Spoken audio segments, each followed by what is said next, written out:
इथं आपण पापलेट घेतले, त्याला थोडंसं मीठ, थोडीशी हळद आणि कोकमाचा आगळ. आता हे आपण मच्छीला चांगलं लावून घेऊया. दोन्ही साईडने छान असं लावून घ्यायचं आणि 10 मिनिटासाठी असंच ठेवूया आपण. आपण हिरवं वाटण घेतलंय, त्यामुळे थोडी धनिया पावडर, आपला घरचा मसाला 1 चमचा. आपण पहिले मीठ टाकलेलं आहे मच्छीला, त्यामुळे ते अंदाजाने मीठ घ्या. काश्मीरी लाल मिरची 1 चमचा.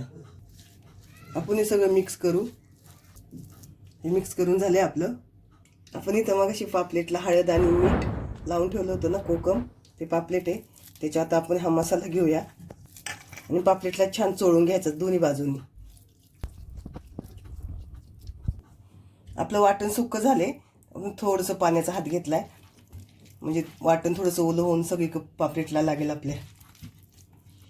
इथं आपलं पापलेटला मसाला लावून झालेला आहे. तांदळाचं पीठ, थोडी काश्मीरी लाल मिरची पावडर आणि मीठ हे मिक्स करून घेऊ.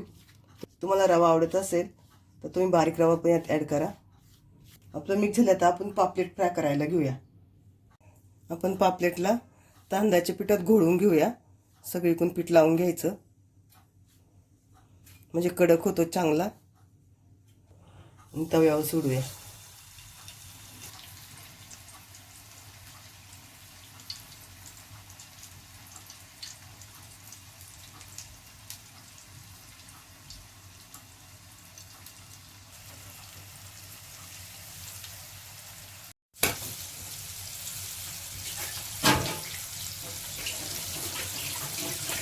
आता आपण पापलेट उलटून घेऊया.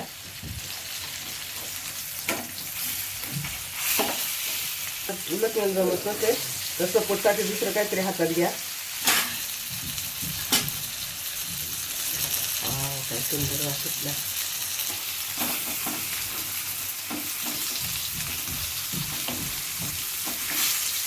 आपले पापलेट तयार झालेत. आता आपण गॅस बंद करू.